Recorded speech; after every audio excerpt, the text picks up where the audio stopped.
This week on the Digital Coffee, Instagram is tweaking its algorithm, and for once, it's not all bad news. Meta's AI shopping ads are having a little bit of a moment, and TikTok has tripled its selling fees for shops. All that and more after this.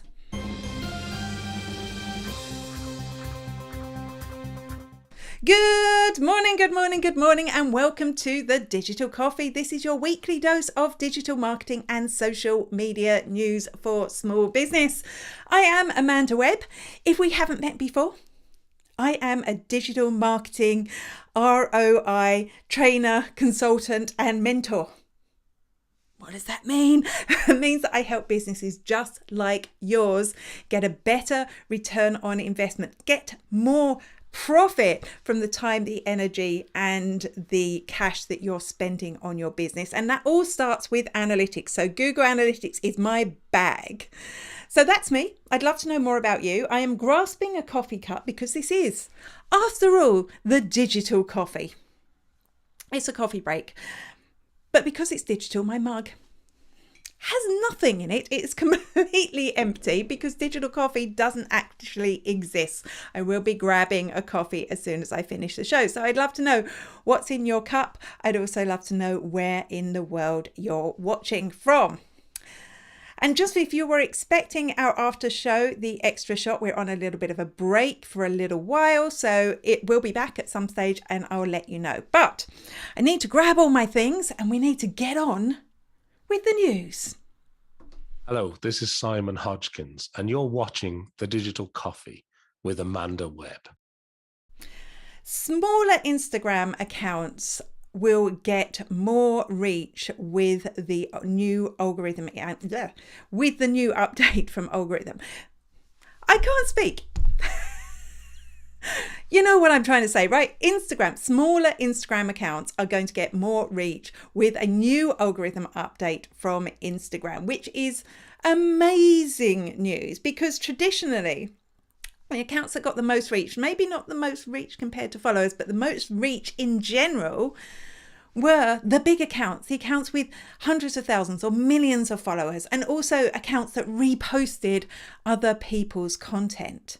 So this new algorithm update is designed to combat that. And as I started reading the details of this, it sounded really familiar to me because this is the way that algorithms used to work. I'm just going to say, I remember going through this with the Facebook algorithm. This is what it used to do. So what's going to happen under the new algorithm, which is currently being rolled out, is that Instagram will show your content to a small group of people that it thinks are going to enjoy it. And if they engage with it, then it will show it to a wider audience. And if that slightly wider audience engage with it, then it will show it to an even wider audience until loads of people get to see it. So really it's about delivering relevant content to the people who enjoy it. And that's how it's going to work, which means more opportunities for small accounts like most business accounts, which is of course, good news. In other good news for this algorithm update, a lot of accounts that are getting reach currently on Instagram are actually posting other people's content. So they're downloading it and reposting it as if it's their own.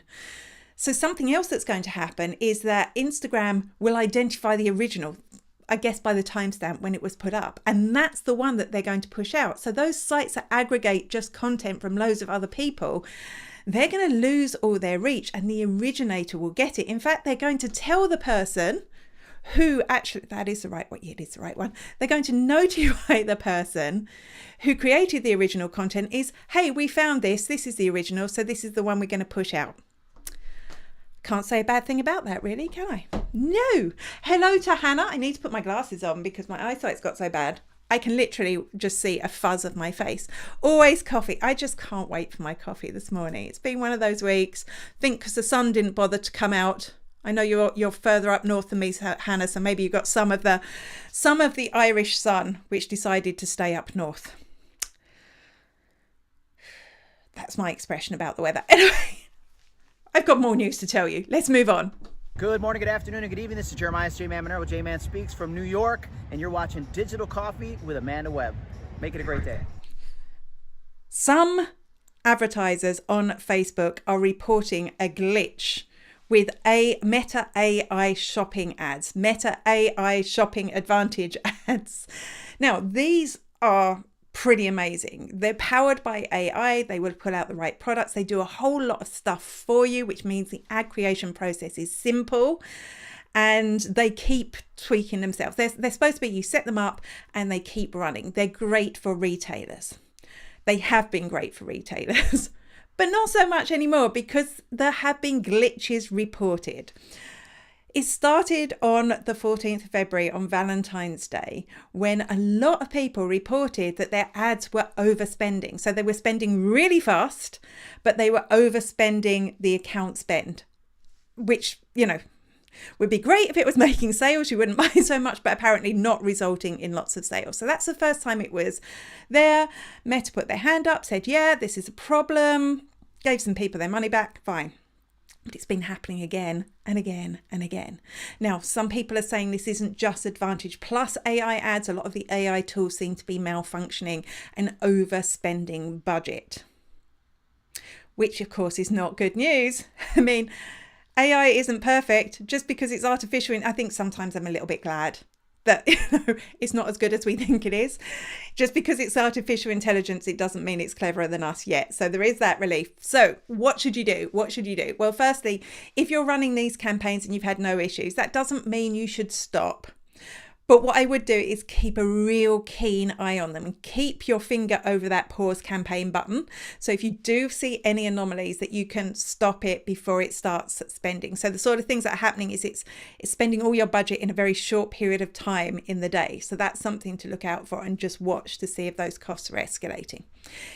If you are thinking of setting up a new campaign, it might be worth considering just doing it the old way, doing it manually. A lot of the people interviewed have said this is what they're doing, but I don't think you should do that unless you see a problem. Just keep a keen eye on it. It's a pain and all, but still. Hi, I'm Carol Phillips from Laguna Beach, California, and I'm here watching Digital Coffee with Amanda Webb. Hi!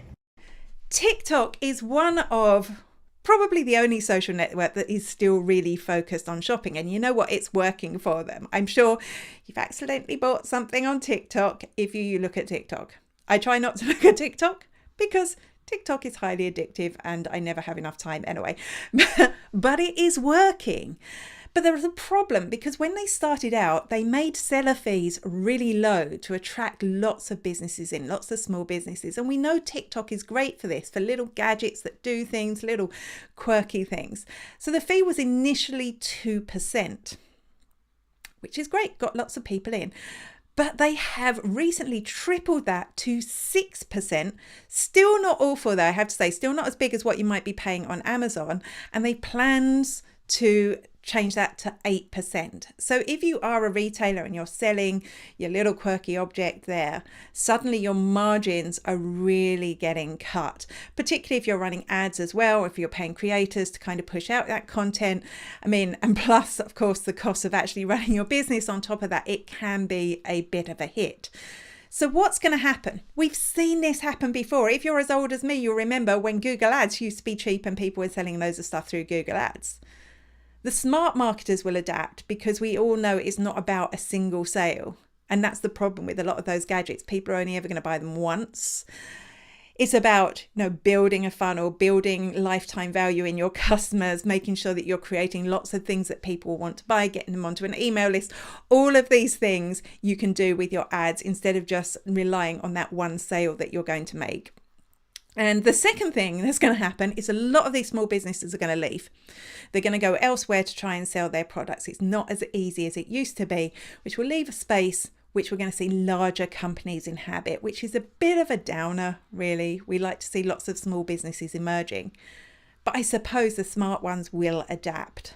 So interesting, 8% in July. And of course, it was April that they made it 6%. So if they're going up in those increments, we could see it as high as 30% in the next few years.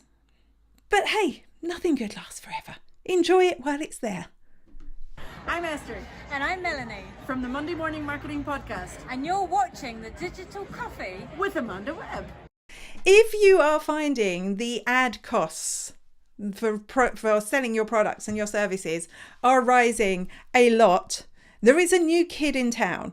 Now, it's not new. It's been there for a long time. In fact, I have clients that have been running ads on this for a long time, but they really are adapting, and that is Reddit. Reddit are adding shopping ads, dynamic shopping ads, because according to Reddit, 40% of conversations on Reddit are related to purchase decisions and product categories. So it's going to be a great place for you to advertise. So you might be taking your budget away from TikTok and moving it into Reddit. Dynamic product ads, very similar to what you see on other social networks. They will be doing a lot of the work for you. They will be using machine learning / AI so that you can bring in your product catalog. It will do auto targeting for you to help you to sell. Now, this could be right now, because it's a new product they're pushing out, it could be a lot less costly than the traditional channels that you've been tending to try and sell your products on. So it'll be interesting to see how this evolves. Reddit went public recently, and there's been a real push from them to make more from the communities that they have there. So this, advertising there is going to be quite enticing into the future, I think. Hello, this is Nicole from Wonderstars, and you are watching Digital Coffee with Amanda Webb. I've been puzzling about this. What could be the advantage of you as a business deleting your social media history? I was thinking, the algorithms have changed. So, back in the day when I started all this stuff, I was a mere child when I started this. It was a case of things were in the moment. That's what social media was about. What is happening right now? I mean, Twitter was great for that.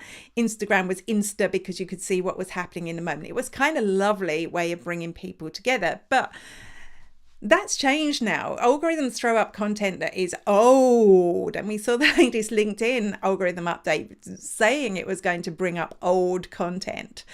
So maybe you put an offer up last year and people are trying to claim it because it's been getting surfaced by the algorithm and the offer no longer exists and they get grumpy. So maybe there's a case when you might want to delete all your old posts. Or maybe you've done some trend jacking. Maybe back a couple of months ago, you did trend jacking about Wonka World, for example. That was hot. Maybe you did some news jacking around that. It's totally out of date now. Nobody will know what you're talking about in next year. So again, if the algorithms surface that content, it's going to make no sense to anyone. Or maybe you just want your stuff to be in the moment. Why am I even asking this question? Well, you may remember a little while ago that Adam Mossery, Instaboss Adam Mossery, said, I'm looking for my button, said that he offered people in a poll, he asked people whether they would like their threads posts to be auto-archived after a set period of time, ephemeral threads. And the poll said, no, we don't want that. But Adam said, you know what? Going to give you the option anyway. So that's what he's done.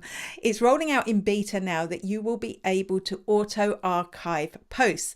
You can choose to archive them immediately or after a specific period of time, which could be useful for those posts that are trend jacking, for those posts that are special offers that will expire. I think it could be a useful tool, but honestly, I'm stuck for ideas of how you would use it. So if you've got an idea on how you would use it, apart from obviously times change and things that you may have said 6 years ago, you would regret saying now, apart from that, can't really see it.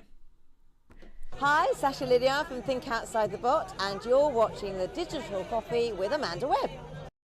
Showing a clip of a video, an interesting clip or a mad clip from your video in other places is a really good way to drive people into watching the whole video. And of course, we can do this with Instagram stories. You can share your Instagram reel into your Instagram story. It will play the first 15 seconds of your video.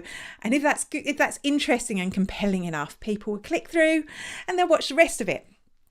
But now they are testing, Instagram is testing a new tool that will allow you to select which 15 seconds of your reel you want to share to a story.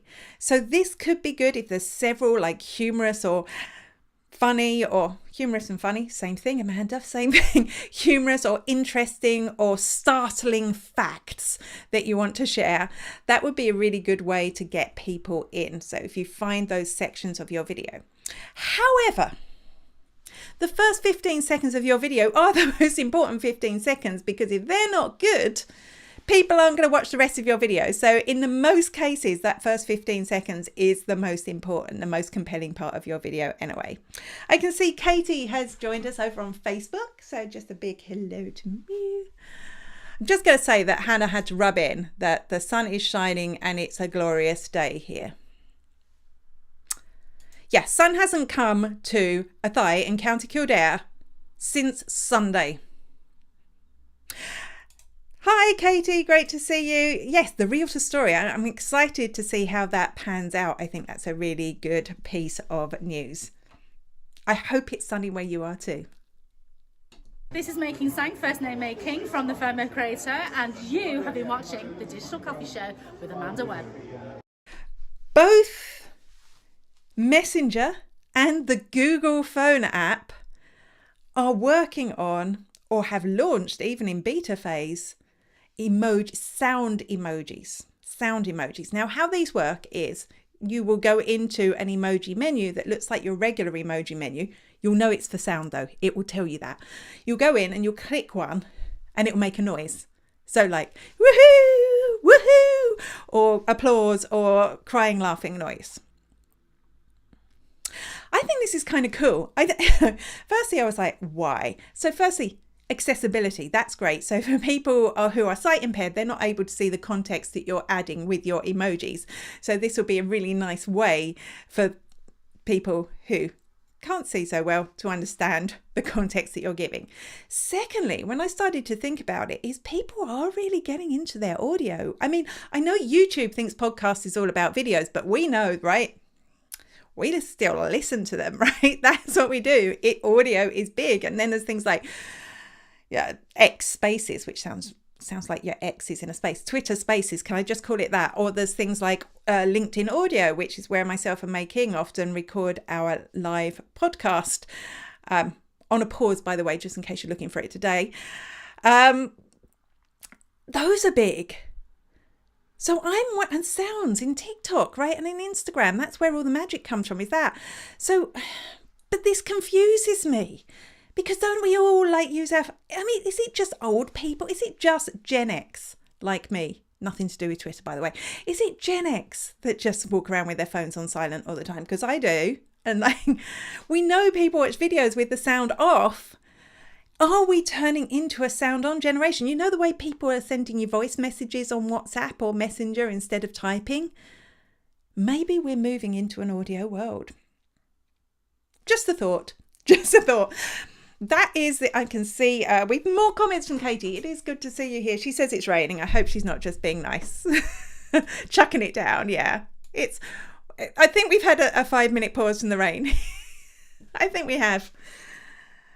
If somebody, if anyone who's in charge of the weather is listening, honestly, it's getting me down. Could you just give us a few days of sunshine that I can enjoy? I even went on holiday a few weeks ago to Paris, where it had been sunny the whole time until I got there. And then it rained. Anyway, I'm sure it'll all get better soon. I'm sure we'll have a lovely summer.